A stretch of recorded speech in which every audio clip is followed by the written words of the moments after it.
Friends, போன வீடியோவில் பார்த்தீங்கன்னா நான் சைட் பேனலில் ஒரு இஷ்யூன்னு சொல்லியிருந்தேன்.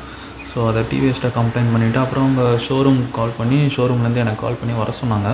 ஸோ போயிட்டு அதை சர்வீஸ் கொடுத்த அப்புறம் ரொம்ப நேரமாக கழட்டி மாட்டிகிட்டு இருந்தாங்க. அண்ட் இப்போ பார்த்தீங்கன்னா அந்த கேப் வந்து இப்போ கொஞ்சம் கம்மியாகிடுச்சு. என்னென்னா இப்போ நான் பழைய ஃபோட்டோ உங்களுக்கு போடுறேன் பக்கத்தில் சைடு பை சைடு நீங்களே பாருங்கள். பார்த்தீங்கன்னா ஃபஸ்ட்டு இருந்ததை விட கேப் வந்து ரொம்பவே கம்மியாகிடுச்சு. ஸோ இப்போ இது பரவாயில்ல, இது அவங்க முன்னாடியே பண்ணி கொடுத்துருக்கலாம். தேவையில்லாமல் நான் அங்கே மெயில் போட்டு அங்கேருந்து வந்து அப்புறம் பண்ணித்தராங்க. ஏன் இப்படி பண்ணுறாங்கன்னே தெரில ஷோரூம்ஸ்லாம். ஸோ இந்த மாதிரி தான் பண்ணுறாங்க ஆக்சுவலி. ஃபஸ்ட்டு கேட்டால் இல்லை இது அப்படி தான், இது எல்லா வண்டியிலும் அப்படி தான் இருக்குது, இப்படி தான் இருக்குது அப்படின்னு சொல்லி அனுப்பிடுறாங்க. அப்புறம் மேல் இடத்துலேருந்து ப்ரெஷர் வந்தோடனே அவங்க வந்து ஃபிக்ஸ் பண்ணி கொடுக்குறாங்க. இது ஏன் இப்படி பண்ணுறாங்கன்னே தெரியல. இதனாலே வந்து டிவிஎஸோட பேர் வந்து கெட்டு போகிற மாதிரி பண்ணுறாங்க. ஸோ அதான் இப்போது நீங்கள் வண்டி எடுக்கிறீங்க, உங்ககிட்ட அவங்க அப்படி எதாவது சொன்னாங்கன்னா வந்து நீங்களும் டிவிஎஸ்க்கு மெயில் போட்டு அங்கேருந்து அவங்களுக்கு கமெண்ட் வர மாதிரி பண்ணலாம். ஸோ அது ஒன்று சொல்லணும்னு சொல்லி தான் இந்த வீடியோ எடுத்து போட்டிருக்கேன். அண்ட் இதிலே கூட பார்த்திங்கன்னா கொஞ்சம் இஷ்யூ இருக்குது. பட் அதெல்லாம் அவங்க இன்னும் இது பண்ண மாட்டாங்க. மறுபடியும் போயிட்டு நெக்ஸ்ட் சர்வீஸில் சொல்லி பார்ப்பேன். அப்படி இல்லைனா மறுபடியும் மெயில் தான் போடணும். என்னென்னா அந்த ஹேண்டில் பார்கிட்ட கொஞ்சம் சின்ன கேப் மாதிரி இருக்குது, அந்த ஹேண்டில் பார் அட்டாச் பண்ணுற இடத்துல. அது ஒன்று. அப்புறம் இன்னொன்று இருக்குது. ஸோ அதை நான் உங்களுக்கு காட்டுறேன்.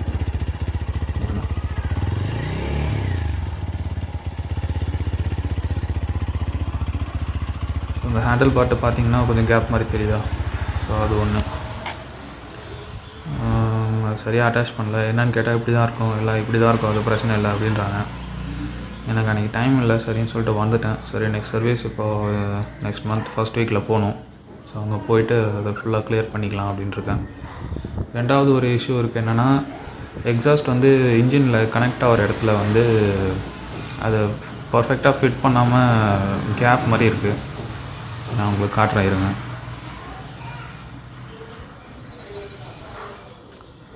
இங்கே கீழே பார்த்தீங்கன்னா அந்த கரெக்டாக அது கனெக்ட் ஆகிற இடத்துல ஒரு கேப் தெரியுதா? ஸ்க்ரூ வந்து ஃபுல்லாக ஃபிட் பண்ணாமல் இருக்குது. இதையும் காமிச்சா இது ஒன்றும் இஷ்யூ இல்லை சார், இது இஷ்யூ இல்லை அப்படின்னு சொல்கிறாங்க. ஆனால் எனக்கு என்னவோ அதனால தான் ஏதோ ஒரு இன்ஜினில் விசில் சவுண்டு மாதிரி லைட்டாக வருது. ஸோ அதனால் வருதான்னு தெரியல. ஸோ அதையும் நெக்ஸ்ட் இதில் ரெக்டிஃபை பண்ணணும். ஸோ அதாங்க, இதை 2 இஷ்யூ உங்களுக்கு அப்டேட் கொடுக்கணுன்னு தான் இந்த வீடியோ எடுத்தேன். அண்டு ஜிடிடியை பற்றி இப்போ பார்ப்போம். நான் நேற்று ஒரு ஜிடிடி ஒரு 5th கியர் வரைக்கும் ட்ரை பண்ணி வீடியோ எடுத்தேன். நீங்கள் பாருங்கள், உங்களுக்கு சொல்கிறேன். First கியரில்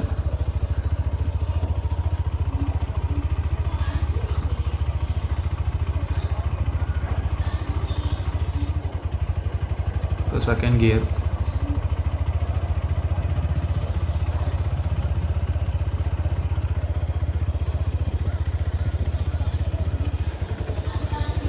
third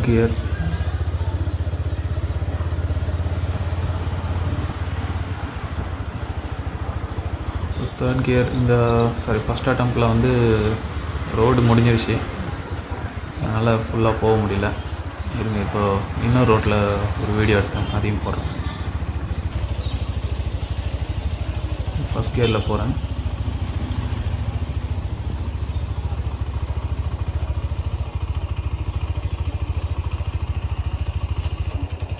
second gear,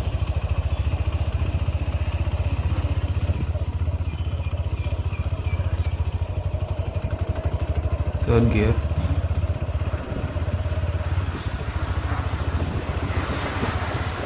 fourth gear வரையும் போயிட்டேன். ஸ்பீட் பிரேக்கர் வந்துருச்சு. ஸோ நடுவில் மாடு வேறு வந்திருக்கு. இப்போ மறுபடியும் செகண்ட் கியர்லேருந்து அப்படியே கண்டினியூ பண்ணுறேன்.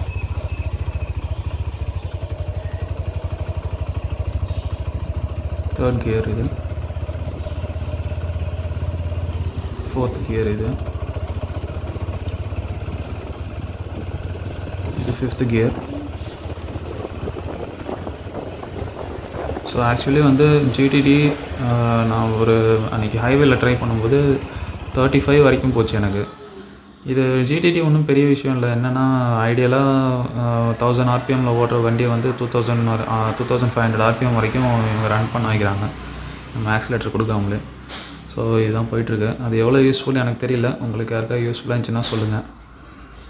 ஸோ அவ்வளோதான் கைஸ், இந்த 2 இஷ்யூ அப்புறம் GTT பற்றி தான் இந்த வீடியோ சொல்லணும்னு இருந்தேன். நீங்களும் வண்டி எடுக்கும்போது இந்த மாதிரி ஃபிட்டிங்ஸ்லாம் ஒழுங்காக பண்ணியிருக்காங்களா, எல்லாமே கரெக்டாக ஃபிட்டாக இருக்கா அப்படின்றத வந்து செக் பண்ணிவிட்டு உங்களுக்கு ஓகேனா அப்புறமா வண்டி எடுங்க. இல்லைனா வண்டியை கொடுத்துட்டு நீங்கள் எல்லாத்தையும் ஃபிட் பண்ணி தாங்க, நான் வண்டி எடுத்துக்கிறேன் அப்படின்னு சொல்லுங்கள். ஸோ இந்த மாதிரி இருந்தால் தான் வந்து கரெக்டாக இருக்கும். ஸோ அதான் கைஸ், உங்களுக்கு வார்னிங் மாதிரி சொல்லலான்னு தான் இந்த வீடியோ. ஸோ நெக்ஸ்ட் வீடியோவில் பார்ப்போம். சப்ஸ்கிரைப் பண்ணுங்கள். தேங்க்யூ ஃப்ரெண்ட்ஸ், பாய்.